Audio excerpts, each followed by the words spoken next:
ওকে, ready? So hey WhatsApp ভাই brothers, কি খবর তোমাদের? বরাবরের মতো নতুন একটা ভিডিও নিয়ে চলে আসলাম অনেক দিন পরে। এখন তোমরা যারা অনেক দিন পরে আমার ভিডিও দেখে বলতেছো ভাই এতদিন কই ছিলেন, তাদের উদ্দেশ্যে আমি একটা কথাই বলবো, ভাই অনেক আইলচামি লাগছে, যার কারণে ভিডিও বানাইতে অনেক বেশি কষ্ট হচ্ছে। তো চলেন আজকের মূল টপিকে ফিরে যাওয়া যাক। তো কি অবস্থা ভাই, দু ভাই কেমন আছেন? বাংলাদেশ স্বপন একটা কথা বলছিল না আপনারে নিয়া, ওই যে হ্যাঁ, অভিনয়ের জন্য ওবায়দুল ভাই সেরা রে। আসলে আপনি অভিনয় খুব ভালো পারেন। বর্তমান সময় নাটক আর সিনেমা এত বেশি চলতেছে, এত বেশি অভিনয় হইতেছে, তা কিন্তু এখন আস্তে আস্তে আমাদের গেমিং ইন্ডাস্ট্রিতেও হইতেছে। মানে নাটক সিনেমা দেখতে দেখতে মানুষের এমন একটা অবস্থা হয়েছে, এখন যারে দেখো সেই অভিনেতা, যে ইচ্ছা সেই অভিনয় করতেছে, যে যেমনে পারতেছে অভিনয় করতেছে। না মানে যারে দিয়ে আপনি 2,95,000 সাবস্ক্রাইবার বানাইলেন, সে আজকে স্ক্যামার। যার হাত ধরে আপনি এত দূরে আসলেন, ওবায়দুল ভাই, এই যে নামটা আমি উচ্চারণ করতেছি, এই যে আপনার এত পরিচিতি আছে, যারে দিয়ে পরিচিতি অর্জন করলেন, সে আজকে স্ক্যামার। কেমনে ভাই, কেমনে? মানুষের তো লজ্জা শরম বলতেও একটা জিনিস থাকে, আপনার হয়তো বা সেটা বিন্দু পরিমাণে নাই, যার কারণে আপনি এই ধরনের একটা ভিডিও বানাইতে পারছেন এবং বাংলাদেশ টপ 100 স্ক্যামার বলতে পারছেন। কেন ভাই, বাংলাদেশ টপ 100 দেখে কি আপনার চলে?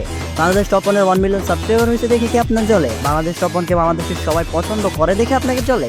নাকি বাংলাদেশ টপ 1 অনেক দ্রুত এগিয়ে যাচ্ছে এবং বাংলাদেশ টপ 1 সবার সামনে নিজেকে প্রেজেন্ট করতেছে, বাংলাদেশকে অন্য জায়গায় রিপ্রেজেন্ট করতেছে, এটা আপনার সহ্য হইতেছে না?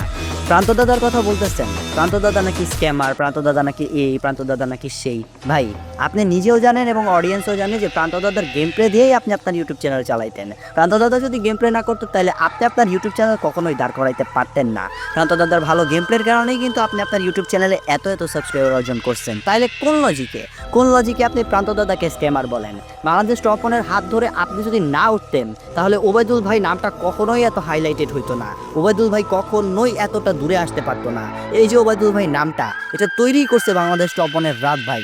রাত ভাই যদি না থাকতো, আপনার মতো ওবায়দুল ভাই, ভাই বিশ্বাস করেন, মানুষ রাস্তায় ফালায় মেরা দিত, ভিক্ষা করে খাইতে হইতো আপনার। কিন্তু তারপরও আপনার পেট ভরে নাই, তারপরও আপনার মন ভরে নাই, খোঁচা দিয়ে দিলেন বাংলাদেশ টপ 1-রে।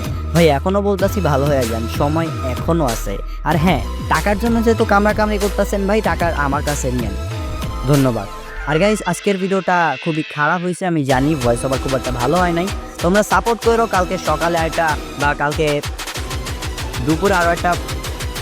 গাইস আমি জানি আজকের ভিডিওটা একটু উল্টাপাল্টা হয়ে গেছে, মানে হঠাৎ করে কামব্যাক দিচ্ছি, তো তোমরা একটু সাপোর্ট করো যাতে ভালো কিছু করতে পারি। আর হ্যাঁ, কালকে এটা নিয়ে বিস্তারিত ভিডিও আসতেছে।